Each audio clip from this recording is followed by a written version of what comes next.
Welcome to The Explainer. Today we're talking about a piece of technology that is so fundamental to our modern world, but you've probably never even thought about it. It's the hidden engine behind, well, pretty much everything. So let me ask you a quick question. What single piece of tech is running your car's engine, your air conditioner, giant power plants, and, get this, even the biological systems inside your own body? The answer to all of those is the same, and it's the quiet hero of our explainer today, the heat exchanger.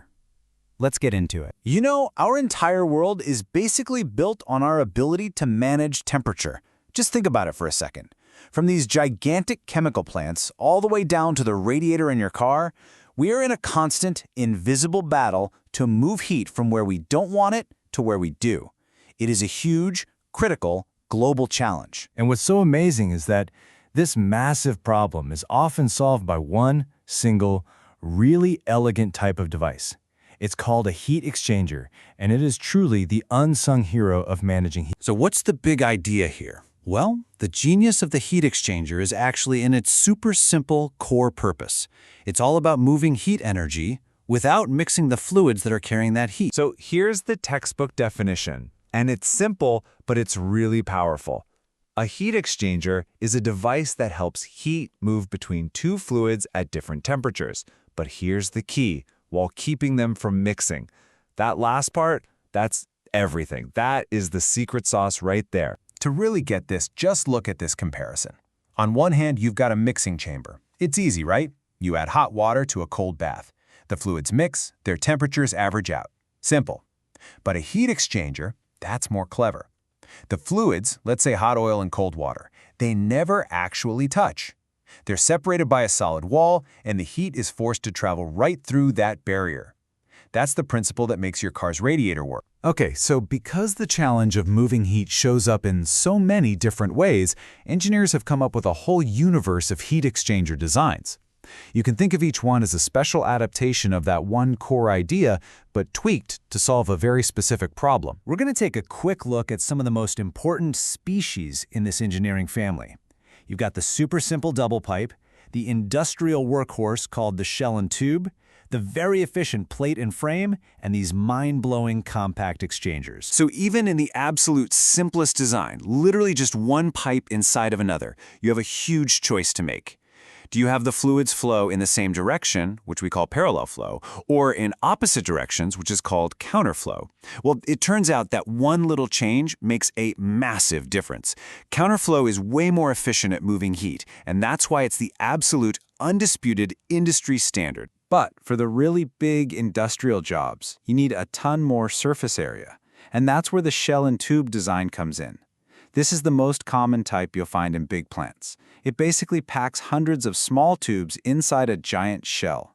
So, one fluid flows through all the little tubes, and the other flows around them in the shell, guided by these plates called baffles that force it to zigzag across the tubes to maximize that heat transfer. Okay, so big is one thing. But what about the opposite problem? What if you need to move a huge amount of heat, but you have almost no space to do it, like inside a car engine or an airplane? For that, you need something called a compact heat exchanger. The secret here is something called area density. It's all about cramming as much surface area as you possibly can into the smallest volume. A car radiator, for instance, is pretty impressive. It has a density of about 1,000 square meters per cubic meter. But nature has us completely beat. The human lung, which is a masterpiece of biological engineering, has an area density of around 20,000. That is the kind of incredible efficiency that engineers are always chasing. Of course, designing and actually operating these things isn't as simple as it sounds.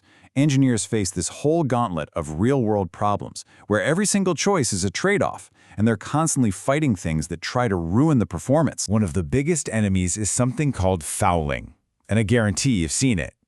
This quote from our source material is perfect. That crusty, whitish layer of minerals that builds up inside your teapot over time? Yeah, that's fouling.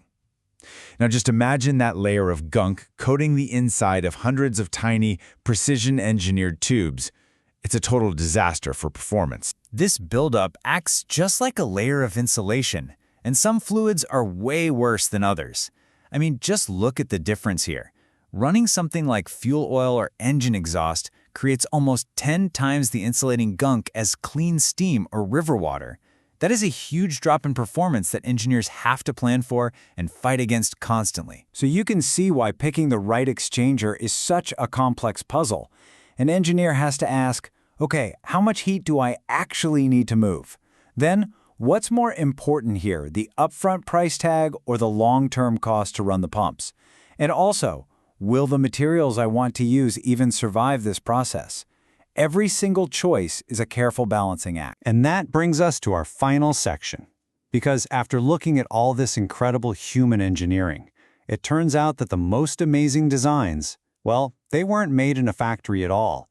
They were perfected by millions of years of evolution. So, after everything we've talked about, what is it? What is the most elegant, the most efficient, the most perfectly designed heat exchanger on this entire planet? It's not in some billion-dollar facility.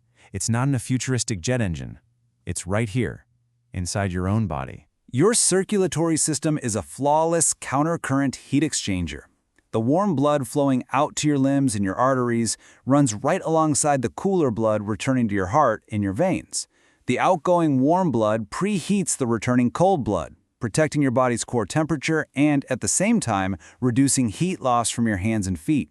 It is an absolutely elegant, self-regulating system perfected over eons. From our power grids all the way down to our own biology, the heat exchanger is just a testament to brilliant, elegant engineering.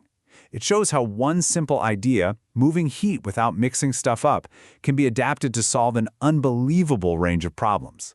And it really makes you wonder, what other perfect blueprints has nature already designed that are just sitting there, waiting for us to discover? Thanks for joining us on The Explainer.